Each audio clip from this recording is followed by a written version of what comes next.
9610 today. So we are just now getting pictures of that high-speed Amtrak derailment that we told you about in DuPont, Washington. Take a look at these pictures.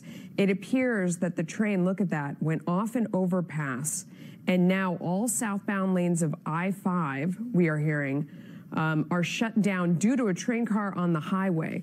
The derailment happened at about 7:30 a.m. local time, so that would be 10:30 a.m. here in the east, maybe about an hour ago. The Washington Department of Transportation shows a train car hanging partway off an overpass and resting on the road. There is no word when it will be back open, that highway, or if anyone was injured. We do not have that news as of yet. This is all we know. This happened about an hour ago. Take a look at that picture as that train car apparently sped off the overpass and fell onto the highway below. We will bring you updates just as soon as we have them.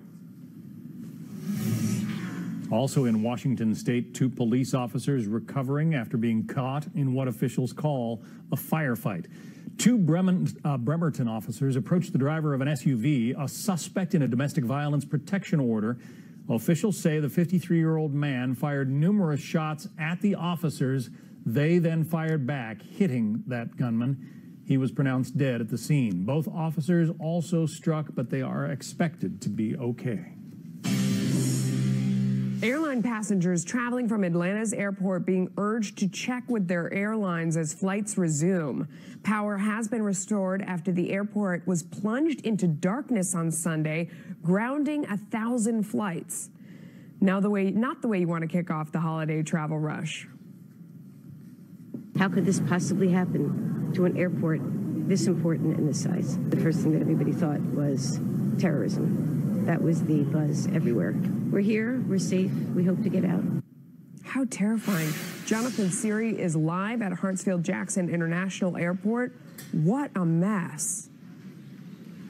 Yeah, what a mess indeed. Georgia Power officials believe that this was just faulty equipment setting a fire in an underground electrical facility, causing this power outage. But you can see the disruption. Passengers here lining up to rebook on flights. And at least the situation now is under control compared to yesterday when the power went out for nearly 11 hours. Escalators weren't working. Elevators weren't working. That left some passengers in wheelchairs stuck on upper concourse levels. People were separated from their luggage because baggage conveyors weren't working and jetways couldn't be wheeled into place, leaving many passengers stranded on their planes. I literally spent a whole 7 hours on an airplane without food or water, and then they finally let us off. And then I walk into a dark room where everyone's sleeping on the floor.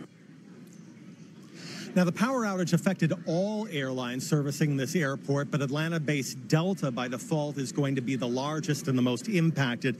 They canceled 1,000 flights yesterday, canceled 300 flights today, and although airport operations are returning to normal, flights are already booked for the holidays, so some displaced passengers are going to have to wait several days before they get a seat. Now, Georgia Power has redundant systems, multiple lines feeding this airport, but apparently that fire was so intense that it knocked out the backup systems. Georgia Power officials say they continue to investigate exactly what went wrong. They're focusing on reliability and working on ways, they say, to prevent something like this from ever happening again. Melissa?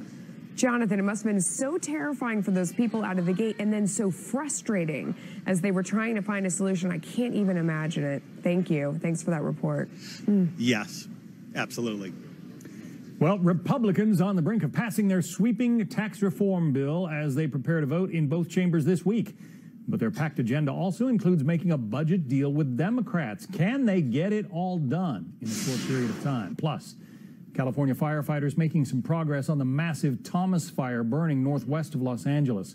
But calmer weather is not expected to last very long. We're very appreciative of what everybody's done to try to protect the house and to salvage what can be salvaged now, but it's just hard to put into words. I mean, this is where we live, and it's just a smoking ruin right now. Lily, she pretty much lives in her favorite princess dress. But once a week, I let her play sheriff so I can wash it. I use Tide to get out those week old stains and Downy to get it fresh and soft. You are free to go. Tide and Downy together. Looking for a hotel that fits your budget? TripAdvisor now searches over 200 sites to find you the hotel you want at the lowest price. Grazie, Gino. Find a price that fits. TripAdvisor. Have you been diagnosed with spinal stenosis, bulging or herniated disc, sciatica, or other chronic spine conditions? Are you ready to find lasting relief?